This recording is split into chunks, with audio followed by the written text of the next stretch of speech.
Disneyland de Paris est fier de vous présenter son extraordinaire festival.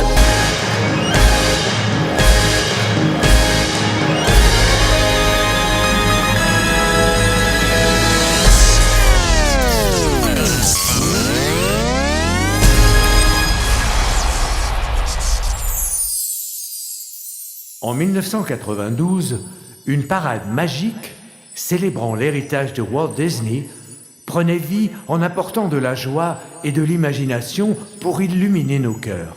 In 1992, a magical parade celebrating the legacy of Walt Disney sparkled to life, bringing joy and imagination to shine into our hearts. Aujourd'hui, la parade revient. Today, the parade returns.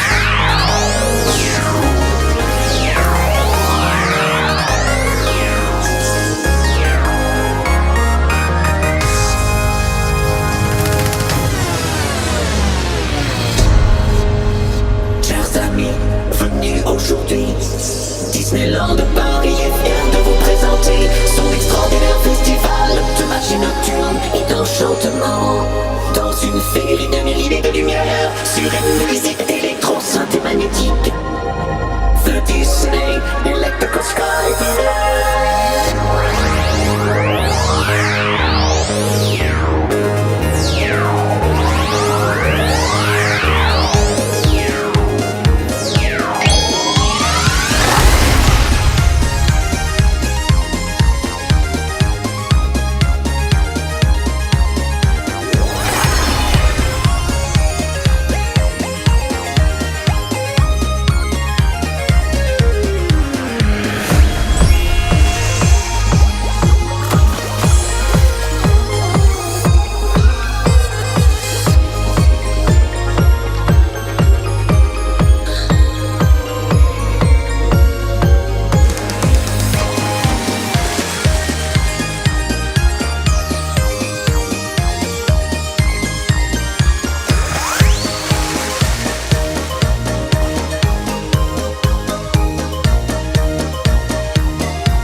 Bonjour.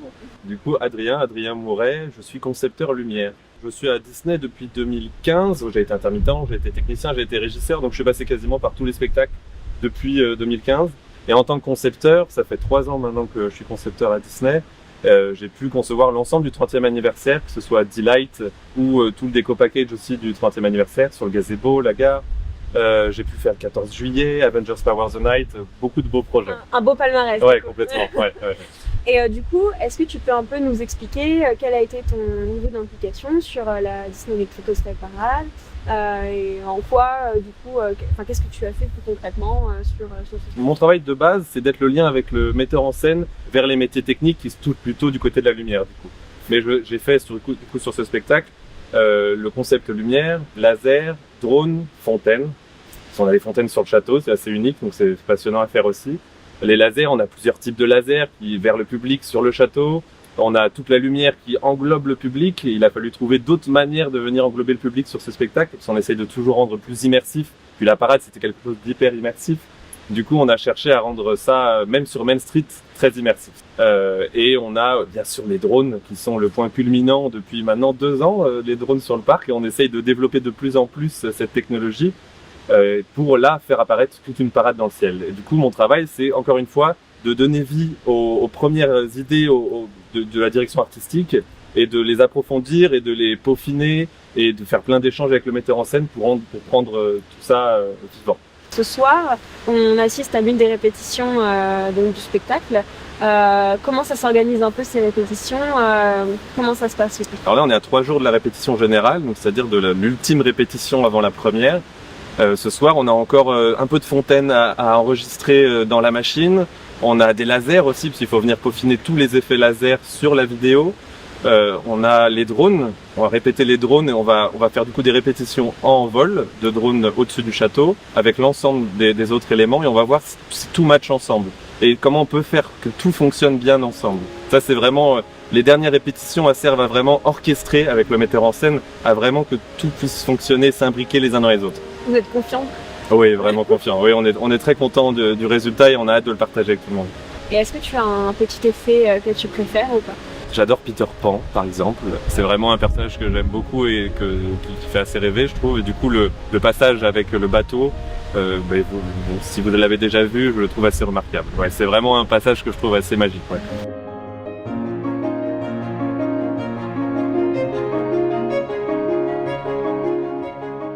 Salut Mabrouk, y a beaucoup de fans qui te connaissent déjà, mais est-ce que tu pourrais peut-être te présenter pour ceux qui n'auraient pas la chance de te connaître? Avec plaisir. Bonjour à tous, je suis Mabrouk Reguigui, metteur en scène Disney Live Entertainment ici à Disneyland Paris. Très brièvement, moi j'ai commencé à Disney il y a 20 ans et j'ai intégré la direction créative il y a un peu plus de 7 ans maintenant, d'abord comme écrivain et 1 an après en metteur en scène. Et donc là, tu as travaillé aujourd'hui sur la Disney Electrical Sky Parade. Et qu'est-ce que tu as fait sur ce spectacle? Alors en fait, moi je suis le metteur en scène du spectacle. Donc j'ai créé, on va dire, j'ai eu l'idée de ce spectacle. Je l'ai développé, l'histoire, toute la conception artistique du spectacle, avec toute mon équipe bien sûr. Est-ce que tu peux un peu nous parler de ce que ça implique du coup la création d'un tel spectacle? Peut-être brièvement nous expliquer le processus créatif, comment ça vous est venu cette idée? Pourquoi avoir choisi finalement la Main Street Electrical Parade? Depuis que je suis arrivé à la direction créative, j'ai toujours eu envie de redonner vie à la parade électrique. Ça, c'est un rêve parce que du coup j'ai eu la chance de pouvoir travailler sur cette parade à l'époque. J'ai eu la chance de pouvoir la voir en 92 quand j'étais petit, quand j'avais 10 ans. Donc du coup j'ai proposé cette idée-là. J'ai la chance de de travailler avec Ben Spalding, le producteur du spectacle, à qui j'ai proposé cette idée. Il a été tout de suite emballé car lui aussi a eu la chance de travailler dessus à l'époque. Et ensuite ça a été très très vite, vraiment, parce que du coup on a proposé à ma direction directe créative et c'est monté assez haut. Tout le monde a adoré le concept et c'était lancé. Donc du coup, ça fait depuis à peu près mai de l'année dernière que vous travaillez sur le spectacle. C'est ça, ça fait 8 mois, je crois, ça doit faire ça, 8 mois qu'on travaille dessus. Ouais. Du coup, est-ce que vous avez eu des challenges particuliers sur ce spectacle? Parce qu'au final, comment on transposes en fait une parade à quelque chose qui va terminer dans le ciel au-dessus du château? C'est très compliqué. Non, en fait, une fois que l'idée était posée, donc on s'est retrouvé avec Ben sur ok, bon, qu'est-ce qu'on fait maintenant? On a l'idée, tout le monde a adoré, il faut maintenant le concrétiser. Donc on se constitue une équipe déjà dans un premier temps pour pouvoir justement donner vie à ce spectacle. Et cette équipe doit suivre cette idée folle, cette équipe doit rentrer vraiment avec nous dans le sujet. Et pour cela, j'ai la chance de travailler avec Dronisos sur la conception des drones et avec Adrien Bourret au niveau de toutes les lumières, parce que les lumières, ce n'est pas que les ampoules qu'on va avoir sur Main Street et sur le hub, mais c'est aussi toutes les lumières que l'on va avoir sur le château. Mais vous en avez déjà parlé, j'imagine.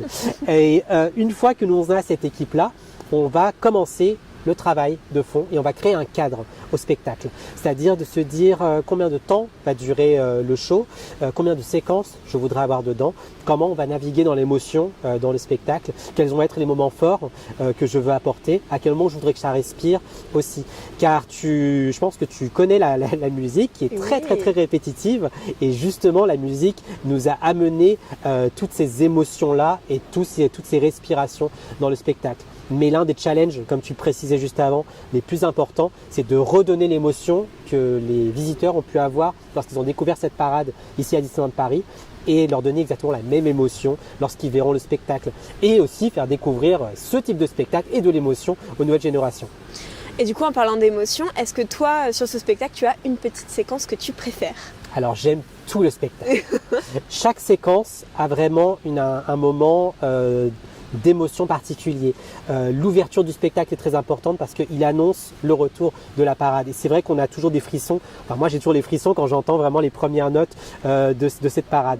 Mais j'aime beaucoup la séquence Swan Lake aussi, le lac des cygnes, parce que ça donne vraiment une séquence très familiale entre le cygne adulte et le cygne enfant ensemble. Mais ma séquence préférée reste le final, vraiment. Parce que du coup, comme il n'y a pas d'humain sur le spectacle, mais ce rassemblement de tous ces personnages, les drones dans le ciel, la lumière, les images, la technique, en fait je trouve que c'est une belle image de fin qui représente toute l'équipe humaine qui a travaillé sur le spectacle.